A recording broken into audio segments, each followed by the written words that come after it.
यही टिमले स्वास्थ्य बिमा बोर्डलाई अगाडि बढाउने वचनबद्धता सहित यहाँ आएका छौँ र हामी आइसकेको केही दिन बित्दै गर्दाखेरि पनि यहाँहरूसँग बसेर छलफल गर्न पाएको अवस्था थिएन। यही समय मिलाउँदा भन्ने थियो। असाध्यै उपयुक्त समय हामीले प्राप्त गऱ्यौँ। यो एउटा प्रचलन परम्परा पनि रहेछ हाम्रा बिचमा। स्वास्थ्य बिमा दिवस मनाउँदै गर्दा त्यसको 1-2 दिन अगाडि यहाँसित अन्तर्संवाद गर्ने प्रचलन रहेछ। त्यसैलाई किन उपयोग नगर्ने भन्ने अध्यक्षज्यूसँग सल्लाह भएअनुसारै हामी आज यहाँसँग यही संवादको लागि जुटेका छौँ। आज रामनवमी सार्वजनिक बिदाको दिन, हाम्रो लागि एउटा पर्वको दिन पनि हो। यो पुनित अवसरमा हामीहरू यहाँ पुनित कार्यको लागि जुट्ने अवसर पनि प्राप्त गरेका छौँ र मैले यहाँ 2-3वटा विषय यहाँ समक्ष राख्नेछु। एउटा, हामी नयाँ नेतृत्व आएको कारणले गर्दाखेरि स्वास्थ्य बिमा चालु आर्थिक वर्षको फागुन मसान्तसम्मको स्थिति र भावी कार्यदिशाको संक्षिप्त रूप मैले यहाँहरूसँग राख्नेछु, जसलाई हामीले श्वेत पत्र भन्ने नाम दिएका छौँ, जसले अहिलेको अवस्था उजागर गर्छ र हामीलाई अगाडि कसरी बढ्ने भन्ने कुरामा मार्गदर्शन गर्नेछौँ। र त्यसपछि विगत वर्षहरूमा जस्तै गरिकन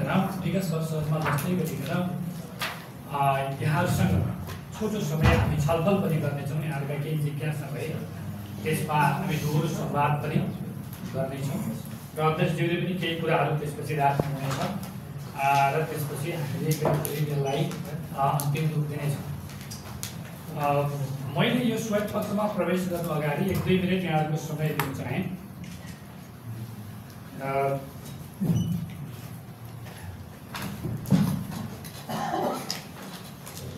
स्वास्थ्य बिमाको क्षेत्रमा सुधारका लागि धेरै प्रयासहरू अगाडि बढेका छन्। हामी सबै त्यसमा जानकार छौँ। थुप्रै साथीहरू त्यसमा कलम चलाउँदै आउनु भएको पनि छ।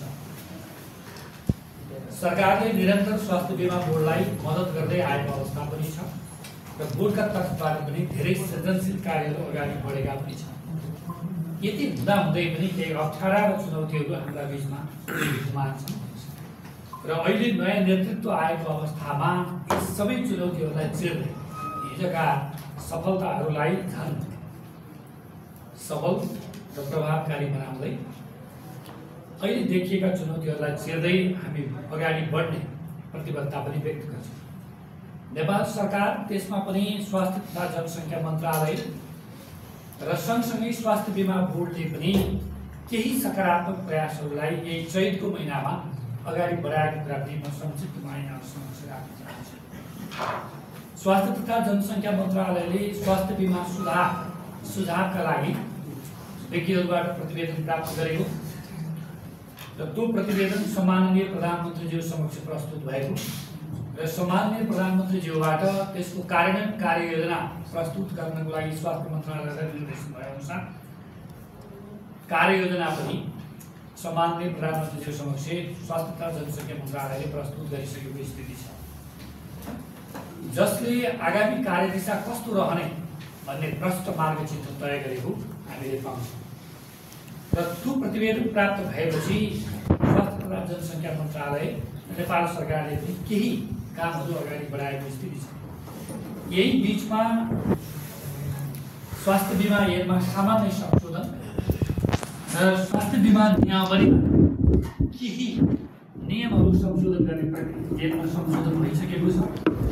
नियमावलीका केही नियमहरू संशोधन गर्ने प्रक्रिया अन्तिम चरणमा पुगेको स्थिति छ, जसले भोलिको दिनमा सेवा प्रवाहलाई सबै पालिकासम्म पुर्याउन, स्रोत साधन जुटाउने कुरामा स्वास्थ्य बिमा बोर्डलाई सहज बनाउन, सेवा प्राप्त गर्ने क्रममा अहिले रहेको प्रथम सेवा बिन्दुको जुन झन्झट र अप्ठ्यारो छ त्यसलाई हटाउनको लागि महत्त्वपूर्ण भूमिका खेल्नेछ र प्रत्येक पालिकामा प्रथम सेवा बिन्दु पुग्ने अवस्था निर्माण गर्ने गरी सरकारले कानुनलाई संशोधन गरेर अगाडि बढेको छ।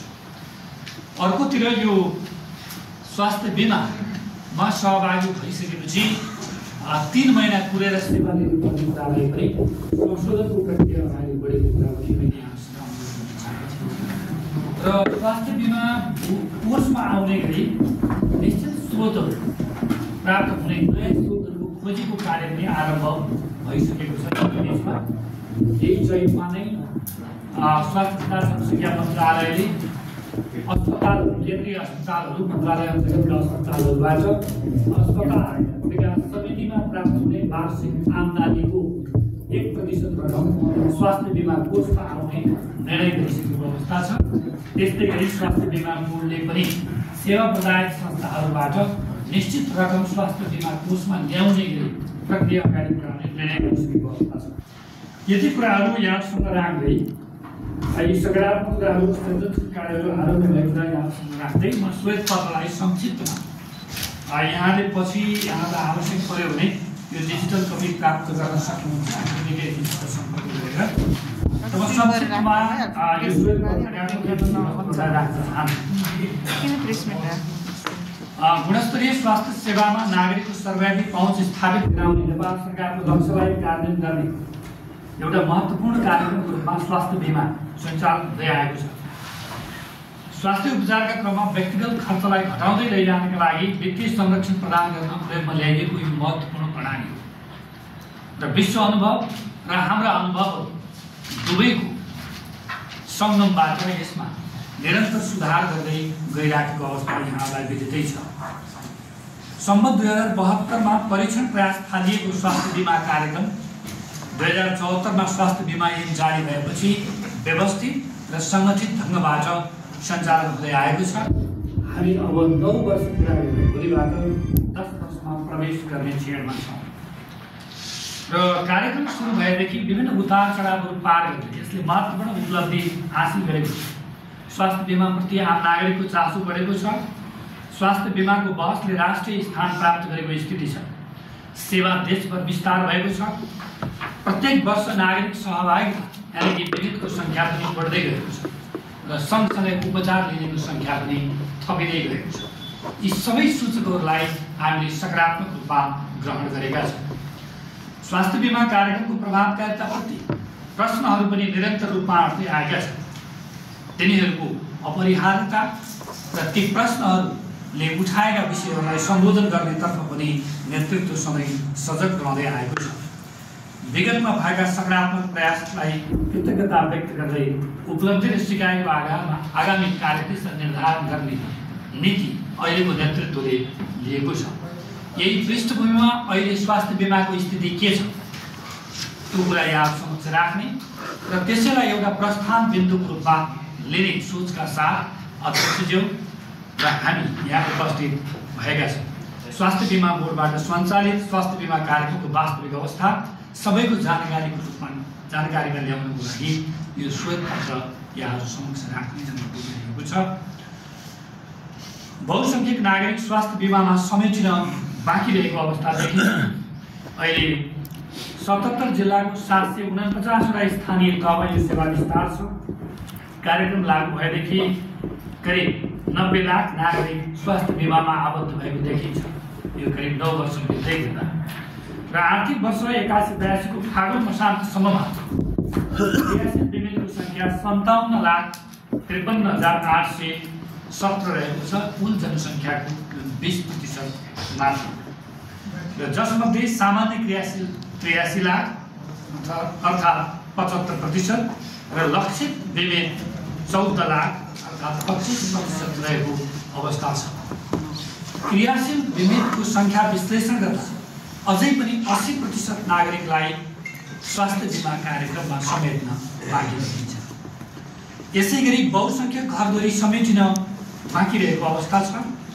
आर्थिक वर्ष 74-75 कुल क्रियाशील आबद्ध घरधुरी 2,38,492 रह्यो र 81-82 को फागुन मसान्तसम्ममा ज्येष्ठ नागरिक बाहेक कुल आबद्ध घरधुरी 9,82,065 अर्थात् 55% र ज्येष्ठ नागरिक समावेश गरी 20,75,700 परिवार स्वास्थ्य बिमामा क्रियाशील रहेको अवस्था छ जुन नेपालको कुल घरधुरीको 31% गुणा हुन्छ।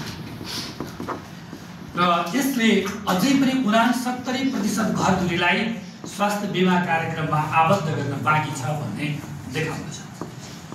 सहभागिताको असन्तुलनको पाटोलाई मैले यहाँ राख्न चाहन्छु। बिमित हुनेहरूको संख्या कोशी प्रदेशमा कुल जनसङ्ख्याको 33%, बागमतीमा 26%, गण्डकीमा 34%, लुम्बिनीमा 14% रहेकोमा मधेसी कर्णाली र सुदूरपश्चिम प्रदेशहरूमा बिमितहरू क्रमशः 7%, 14% र 11% रहेको छ। यसले बिमामा संलग्नता प्रदेशगत असन्तुलन उच्च रहेको देखिन आउँछ। मानवीय विकासका दृष्टिमा पछाडि परेका प्रदेशहरूको स्वास्थ्य बिमामा संलग्नता न्यून रहनु चिन्ताको विषय र सबैलाई स्वास्थ्य बिमामा समेट्ने र त्यसमा पनि पिछडिएको वर्ग समुदाय र क्षेत्रलाई समेट्न थप प्राथमिकता दिनुपर्ने आवश्यकता मैले सम्झिरहेको छु। बहुसङ्ख्यक स्थानीय तहमा प्रथम सेवा बिन्दु पुग्न बाँकी रहेको छ। देशका 356 स्थानीय तहमा प्रथम सेवा बिन्दु पुगेको छ, अर्थात् 47.2% स्थानीय तहमा आफ्नै प्रथम सेवा बिन्दु छ। 397 स्थानीय तह अर्थात् 52.7% स्थानीय तहमा प्रथम सेवा बिन्दु अहिलेसम्म पुग्न सकेको अवस्था छैन। ती स्थानीय तहहरू अन्य जोडिएका स्थानीय तहमा गएर प्रथम सेवा बिन्दुको सेवा लिनुपर्ने बाध्यता बिमितलाई रहँदै आएको स्थिति छ र जसले गर्दाखेरि बिमामा आबद्धता ती स्थानीय तहमा एउटा प्रश्नको विषय बनेको छ। सुविधाको उपलब्धतालाई हामीले सरसर्ती विश्लेषण गरेर हेर्दाखेरि सुगम स्थानीय तहमा प्रथम सेवा बिन्दुहरू पुगेको र तुलनात्मक रूपले पिछडिएका स्थानीय तहमा प्रथम सेवा बिन्दु पुग्न बाँकी रहेको अवस्था। बिमितको छाड्ने दर स्वास्थ्य बीमा नवीकरण नगर्ने बिमितहरू आर्थिक वर्ष 74-75 मा 54% थिए। यो संख्या 78-79 मा 14% रहेकोमा चालु आर्थिक वर्ष 81-82 को फागुनसम्मको तथ्याङ्कले हेर्दा छोड्नेको दर 54% रहेको देखिन्छ। बिमितको उच्च छाड्ने दरले विभिन्न प्रश्नहरू सृजना गरेका छन्। एकपटक बिमित भइसकेपछि किन बिमित नवीकरण गरेन भन्ने प्रश्न महत्त्वपूर्ण छ। छाड्ने दर उच्च हुनुको कारण पहिचान गरी त्यसको सम्बोधनमा भोलिका दिनमा विशेष ध्यान दिनु आवश्यक देखिन्छ। दोहोरोपनाले गर्दा बिमितको यथार्थ विवरण प्राप्त गर्न कठिन रहेको छ।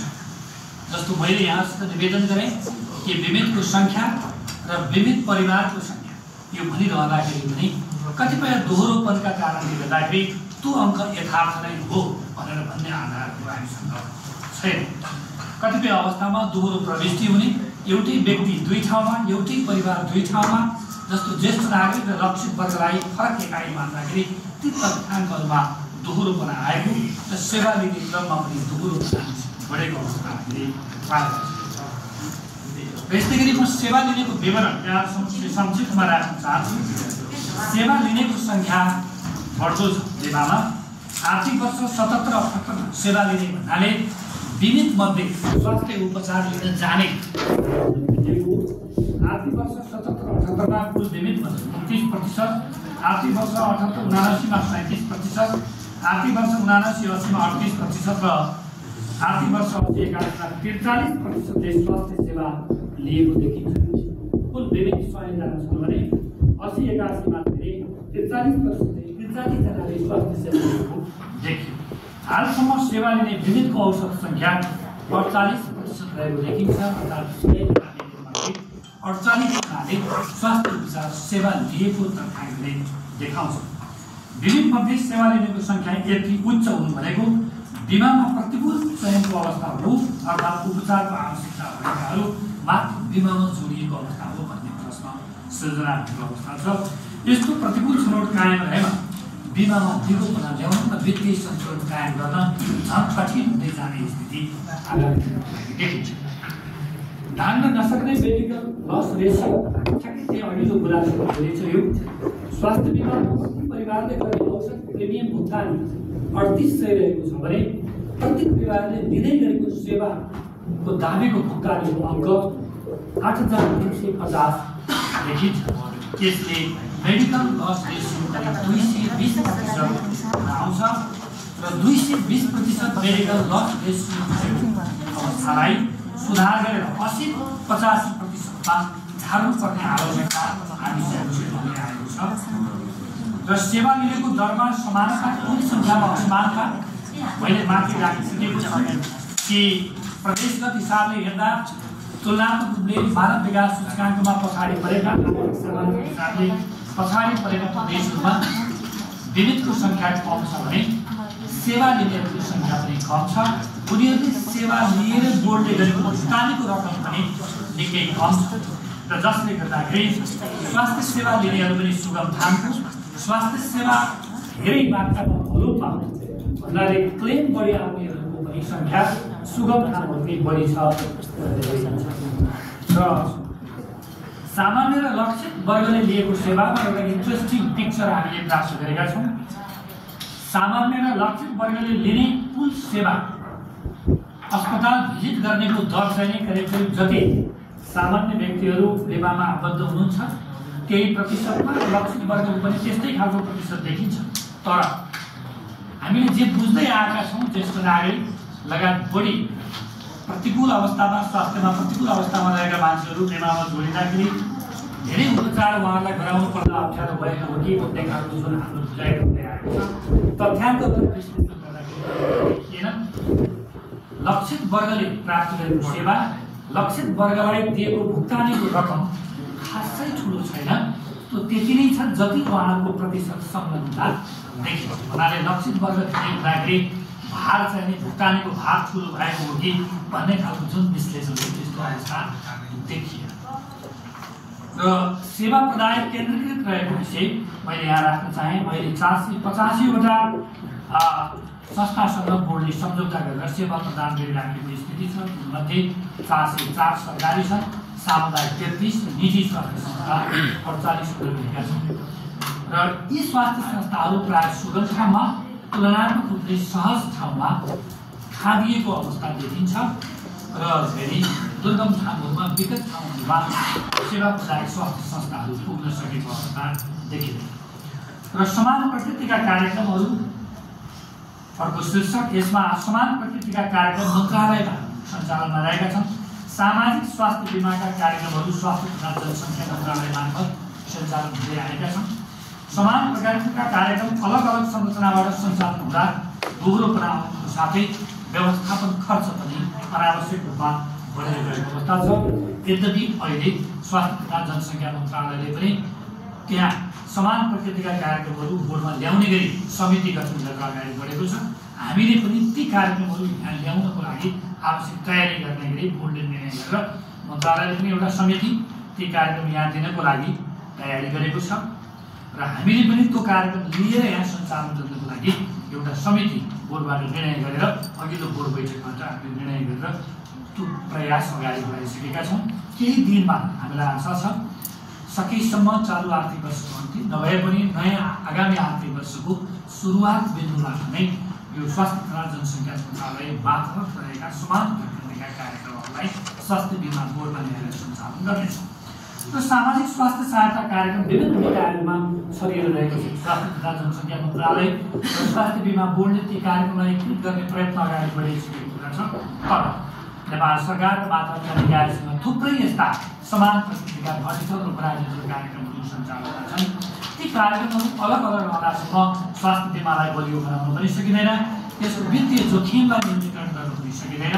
भोलिका दिनमा ती कार्यक्रमहरू सम्बन्धमा भिन्न ढङ्गबाट सोच्नुपर्ने अवस्था छ। दाबी समीक्षा र भुक्तानीको अवस्था मैले यहाँसँग थोरै निवेदन गर्न चाहन्छु। सेवा प्रदायकबाट बोर्डमा प्राप्त दाबी उच्च तर समीक्षा न्यून रहेको स्थिति छ। दैनिक 30 देखि 40 हजारको सङ्ख्यामा दाबी प्रविष्ट हुने गर्छ बोर्डको सिस्टममा र दाबी शाखाको दैनिक रुजु गर्न सक्ने क्षमता जम्मा 6-7 हजार मात्रै रहेको छ। यसबाट नै हामी अवगत हुन सक्छौँ र त्यो दाबी समीक्षा क्षमता बिचको अन्तर गएको आर्थिक वर्ष 80-81 को दाबी परीक्षण पनि अहिलेसम्म हामीले सक्न सकेका छैनौँ। 2081 फागुन मसान्तसम्म बोर्डमा प्राप्त भई समीक्षा नभएको दाबी करिब 90 लाख रहेको छ र दाबी समीक्षामा अपर्याप्त दक्ष जनशक्ति र अवलम्बन गरेको विधि तथा प्रक्रिया पनि कमजोर रहेको कारणले गर्दाखेरि समयमै दाबीको समीक्षा गर्न सकिएको अवस्था छैन र भुक्तानी दिन बाँकी रकम स्वास्थ्य बीमा बोर्डबाट सेवा प्रदायलाई अघिल्ला आर्थिक वर्षदेखि भुक्तानी दिन बाँकी रहँदै आएको छ र आर्थिक वर्ष 81-82 को फागुन मसान्तसम्म बोर्डले 16 अर्ब 45 करोड भुक्तानी दिन बाँकी देखिन्छ। चालु आर्थिक वर्षको अन्त्यसम्म अहिलेसम्मको ट्रेन्डको आधारमा विश्लेषण गर्दाखेरि 24 अर्ब रुपियाँ सेवा प्रदायलाई भुक्तानी दिन बाँकी रहेको र समयमा भुक्तानी दिने क्षमता विकास गर्ने विषय बोर्डको लागि चुनौती हुनुहुन्छ र सेवा प्रदायकबाट रियल टाइम प्रविष्ट सेवा प्रदायक स्वास्थ्य संस्थाले बिमितलाई उपचार गर्दै रियल टाइम एन्ट्री गर्न सकिरहेको अवस्था छैन।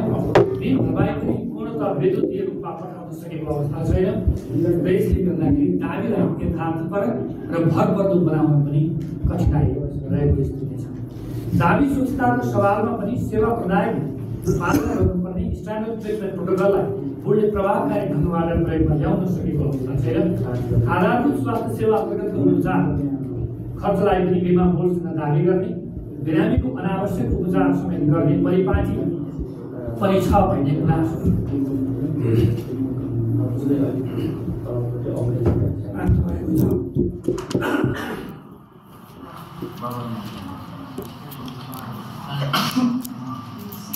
त्यसलाई नियन्त्रण गर्न आवश्यक व्यवस्था मिलाउन सकिएको छैन। दाबीदार स्वच्छता कायम गर्न नसक्दा कतिपय प्रश्नहरू पनि उठ्ने गरेका छन्। दाबी समीक्षामा वैज्ञानिक विधिको प्रयोग प्रष्ट मापदण्ड बोर्डका क्रियाकलापहरू पूर्ण स्वचालित बनाउन नसक्नु, दाबी समीक्षा शाखामा पर्याप्त गोपनीयता कायम गर्न नसक्नु, अत्याधुनिक उपकरण तथा प्रविधिको अवलोकन गर्न नसक्नुले दाबी समीक्षामा अप्ठ्याराहरू थपिँदैछ। बोर्डले थर्ड पार्टी एडमिनिस्ट्रेटरको विधि उपयोग गर्नेतर्फ पनि विशेष ध्यान दिनु जरुरी र स्वास्थ्य बिमा कोषको थोरै कुरा राख्न चाहे। कोषको आम्दानीमा सीमित स्रोत र घाटा बजेट स्वास्थ्य बिमा कोषमा बिमितबाट प्राप्त हुने रकम र नेपाल सरकारबाट प्राप्त हुने रकम चाहिँ प्राप्त हुँदै आएको अवस्था छ। मैले निवेदन गरेँ अहिले भर्खर स्वास्थ्य जनसङ्ख्या मन्त्रालयले नयाँ स्रोतको खोजी गरेको छ। हामीले पनि नयाँ स्रोतको खोजी गरेका छौँ र भोलिका दिनमा स्रोतलाई हामीले ल्याउँदै लैजाने भन्ने कुरा पनि हामी व्यक्त गरिसकेपछि अहिले भुक्तानी दिन बाँकी चाहिँ फागुन मसान्तसम्मको अहिले राखेँ 16 अर्ब 45 करोड रुपियाँ भुक्तानी दिन बाँकी देखिन्छ र चालु आर्थिक वर्षमा बोर्डले 26 अर्ब 59 करोड बजेट स्वीकृत गरेको छ र त्यसको 1/3 रकम पनि जुटाउन सक्ने अवस्था अहिलेसम्मको स्थितिले देखिँदैन। स्वास्थ्य बिमा कोषको दायित्व बढ्दो छ। कार्यालय सञ्चालन खर्च बोर्डका सबै कार्यालयहरू चाहिँ भाडामा छन्। जिल्लाका सम्पर्क कार्यालयदेखि पनि यो सङ्घीय कार्यालय पनि सबै भाडा भएको कारणले गर्दाखेरि त्यसै दायित्व थपिँदै गएको स्थिति छ र अरू प्रशासनिक खर्चहरू पनि स्वभावतः बढ्दै जाने कारणले गर्दाखेरि आम्दानीका स्रोत सीमित तर दायित्व चाहिँ थपिँदै गएको स्थिति छ। भेलुजुको अवस्था हामीले हेर्दाखेरि पनि आर्थिक वर्ष 80-81 को अन्तिम लेखा परीक्षणको अवधिसम्म बोर्डमा कायम रहेको भेलुजु 2 अर्ब 85 करोड रहेको छ। यो भनेको आम्दानीको हिसाबले हेर्दाखेरि निकै उच्च हो। सरकारको लेखा प्रणाली व्यवस्था उपयोगमा नल्याउँदा पारदर्शितामा पनि केही समस्याहरू सुधारेको देखिन्छ। हामीले यहाँ computerise government account system Sigas प्रयोगमा ल्याउन सकिराखेको अवस्था छैन। त्यसै गरी public asset management system palms पनि प्रयोगमा ल्याउन सकिराखेको अवस्था छैन, जसले गर्दाखेरि वित्तीय व्यवस्थापन र आर्थिक व्यवस्थापनमा केही अप्ठ्याराहरू बिमा व्यवस्थापन सूचना प्रणाली ओपन इमेज नेपाल सरकारले डाटा व्यवस्थापन केन्द्र काठमाडौँमा होस्ट गरिएको छ र तर जति पनि हामीले सर्भरहरू प्रयोगमा ल्याएका छौँ, सफ्टवेयरहरू प्रयोगमा ल्याएका छौँ, बोर्डको बढ्दो जिम्मेवारीलाई पुरा गर्नको लागि ती सर्भरको क्षमता वृद्धि गर्नुपर्ने स्थिति छ। सफ्टवेयरहरूलाई स्तरोन्नति गर्नुपर्ने अवस्था छ।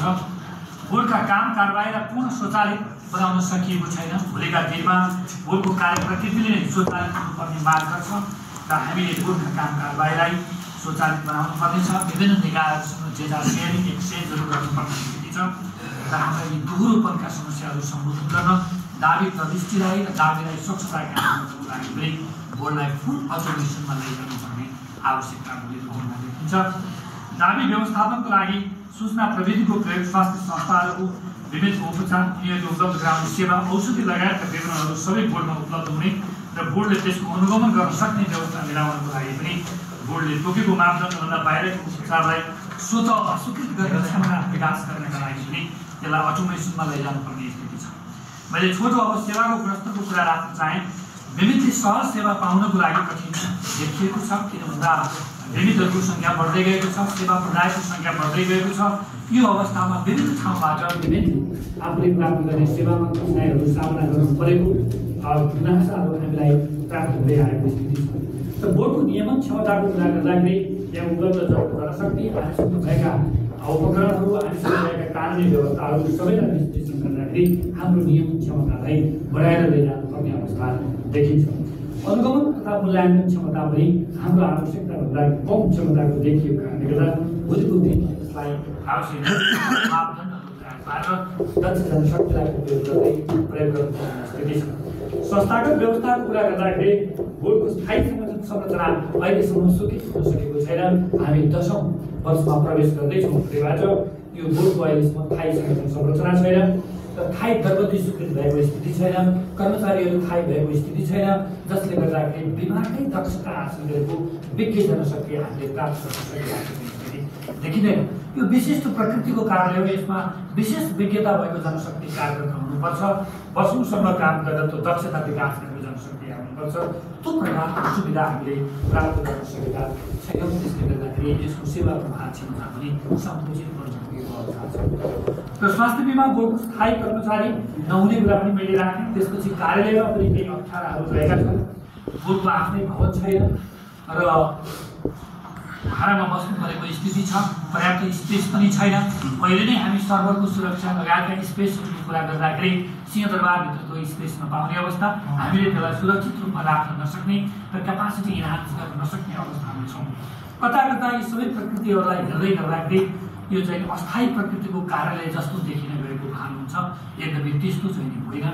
अब पार्लियामेन्ट्री कानुन बनाएर यति महत्त्वका साथ प्रायोरिटीका साथ अगाडि बढाएको कार्यालय भएको कारणले गर्दा, यो कार्यक्रम भएको कारणले गर्दाखेरि पनि यसलाई देखिन्छ।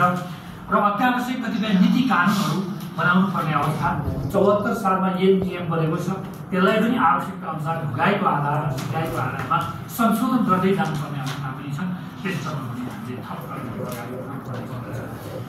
सञ्चारकर्मी मित्रहरू, मैले अब थोरै भावी कार्यदिशाको बारेमा यहाँहरूसँग सबैले यही कुराहरू राख्नेछु र